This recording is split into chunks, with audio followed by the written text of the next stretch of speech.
Keputusan politik itu ada di satu tangan. Kalau enggak itu pasti akan digoreng-goreng lagi, apalagi nanti diminta saya dapat berapa gitu. Ini minta cok lagi semua kan. Itu susahnya. Makasih Pak Tut informasinya. Dan yang kedua, betul sumbangan kita kalau untuk ke World Water Forum itu gimana? Itu yang saya impikan, dan itu juga yang saya tulis di buku saya sungguh mencemaskan Bali itu. Saya membayangkan kalau kepalanya Bali, yaitu yang pegunungannya Bali itu bisa kita konservasi. Nah itu, apalagi tadi ditambahkan, memang setiap mata air itu kan kita anggap itu sebagai iya ada pun itu pancuran dan sebagainya. Nggak ada yang tidak suci. Ya pasti itu dianggap tempat suci. Dengan dianggap tempat suci itu artinya kita memuliakan itu. Tapi bagaimana sebenarnya satu prinsip moral yang sudah tertanam dalam diri itu untuk memuliakan air itu menjadi kebijakan juga di tingkat policy pemimpin, kan gitu. Nah ini yang acap kali diperdagangkan kan, ketika ketemu dengan tuntutan komersialisasi air itu, karena bukan menuduh, tapi logika rasional saja. Karena kebijakan-kebijakan atau polisinya itu ada di raja-raja di kabupaten dan dan kota itu, maka ketika datang kapital yang membutuhkan sumber-sumber air itu untuk eksploitasi, untuk komersialisasi dan sebagainya, kan tinggal nyogok satu orang, selesai barang itu. Lalu tinggal kita lah, istilahnya almarhum Profesor Widya, tinggallah kita kemudian mendato ya, nampak siap, udah itu biar ya nyanyian kadang nyuang, subaknya kadang sudah merana gitu kan, udah gitu balik lagi memperbaiki ini, nyari sumber air, lagi kita mendato ya di situ, nampak siap gitu lagi kan, Pak Windia kan gitu anunya, habis itu tas siapa lagi yang akan mengambil? Ini yang saya bayangkan, mengapa saya gerah sekali, walaupun disebut orang gila gitu dan dimusuhi oleh teman-teman dulu itu. Saya itu masih tetap percaya, sampai kemudian ada yang bisa mendebat saya dalam paling tidak gagasan dulu ya, Bali itu memang hanya membutuhkan satu daerah otonom aja gitu di tingkat provinsi. Nah sekarang kalau kita memilih satu orang itu kan rumusnya lebih gampang diterapkan. Tinggal kita mengeroyok satu orang ini, mintain kasih dia checklist, jangan kasih kosong. Lalu di sini civil society-nya bergerak, kemudian ada kelompok-kelompok pressure group yang lain juga ada, akademisinya juga di situ menyatu. Lebih mudah kita mengontrol. Tapi kalau ada 9 orang yang harus kita kontrol plus 1 yang ada di provinsi, wah capek juga kita.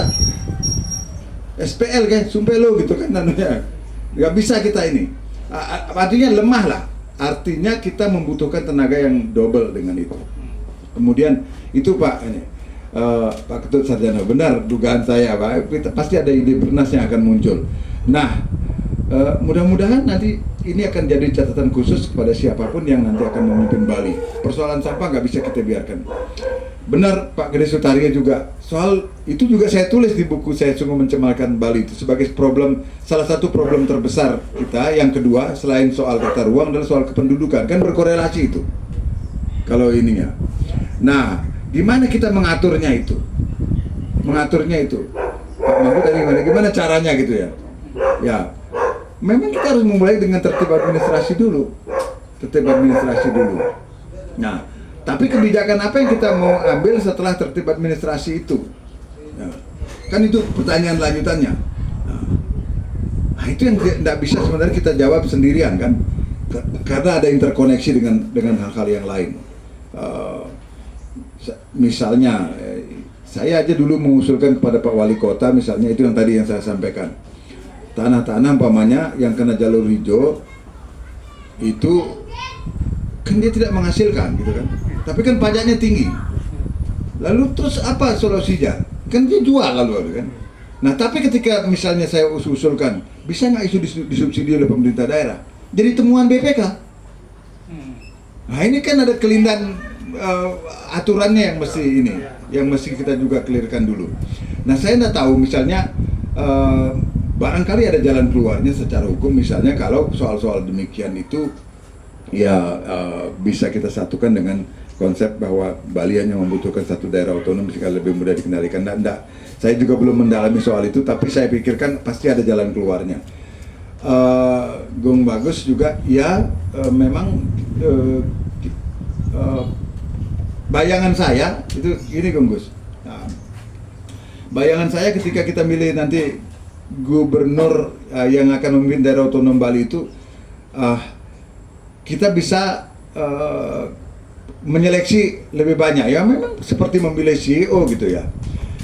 Nah saya karena Anda menyampaikan pandangan tadi itu saya jadi ingat mengapa problem sekarang ini terjadi. Ini kami mantan anggota panitia ad hoc 1 Badan Pekerja MPR yang membuat perumusan perubahan Undang-Undang Dasar ini.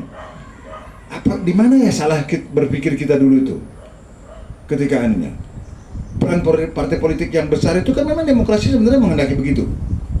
Ternyata setelah keluar bukunya Stephen Siblat sama ini How Democracies Die itu, barulah saya paham problem kita sebenarnya adalah ketika melakukan perumusan perubahan Undang-Undang Dasar itu, kita menganggap partai politik kita sudah baik. Itu problem terbesarnya ternyata. Ya, dan masalah terbesarnya justru ada di partai politik sekarang. Padahal dia adalah nukleusnya apa ya, inti dari kalau kita ngomong tentang demokrasi. Ya gimana kalau sumbernya itu masih buruk gitu. Coba, mana partai politik kita sekarang yang bisa kita katakanlah yang memenuhi atau melaksanakan fungsi-fungsi minimalnya sebagai politik yang baik. Pak Manwirat Maju itu selalu saya sampaikan itu. Mana? Belum ada rasanya yang bisa kita tunjuk memenuhi prinsip itu. Prinsip apa komunikasi politik, kaderisasi, rekrutmen politik dan sebagainya, pendidikan politik. Kayak nggak ada kayaknya. Gimana coba? Seorang misalnya kader yang sudah ditempa dari bawah secara ideologis dan sebagainya itu tiba-tiba didatangkan Kris Dayanti konser ke Jawa Timur sekali, langsung habis suaranya itu. Gimana coba? Pragmatisme di partai itu kan ngaco itu kan. Nah sama juga ketika milih kepala daerah juga begitu. Nah makanya benar Pak Sokrates disampaikan oleh Pak Mangko tadi, Aristoteles kan juga bilang begitu dari dulu. Kalau Anda mengatakan bahwa demokrasi itu prinsipnya adalah siapa yang mendapat suara terbanyak, ini berkali-kali juga sudah saya sampaikan, mungkin orang bosan dengar juga ya. Kalau Anda percaya dengan prinsip demokrasi, yaitu bahwa siapa yang didukung oleh suara terbanyak, suara rakyat terbanyak itu yang berhak memerintah tanpa memperhatikan kualitas orang itu, maka suatu kali Anda tidak boleh protes ketika Anda dipimpin oleh seorang bandit, karena dia mampu meraih suara terbanyak. Kan begitu memang anunya. Nah inilah How Democracies Die itu kemudian juga menjawab persoalan itu. Nah, mengapa kemudian demokrasi itu bisa mati demikian ya? Karena partai politik membuka lebar-lebar kepada orang-orang yang seperti itu. Coba, lahir Hitler di Jerman itu apa? Dia kan lahir dari pemilihan yang demokratis juga. Mussolini juga lahir dari pemilihan yang demokratis. Tapi kan setelah di dalam itu kemudian partai memberikan kesempatan kepada dia untuk menjadi seorang diktator. Tapi sekarang misalnya di Inggris, mengapa sebuah negara yang mayoritas rakyatnya adalah Kristen, perdana menterinya adalah imigran keturunan India beragama Hindu, wali kota Londonnya imigran keturunan Pakistan beragama Islam. Karena prinsip meritokrasi dalam partainya berjalan. Nah inilah ya saya waktu saya ketemu dengan Pak Jakob Tobing dan Pak Pataniari, ya memang itulah mungkin kesalahan terbesar kita. Asumsi kita salah. Kita menganggap problem partai politik kita udah selesai. Padahal dia yang penopang demokrasi. Oke, saya kira kalau untuk persoalan Bali lalu ke depannya apa yang mau kita sampaikan. Nah,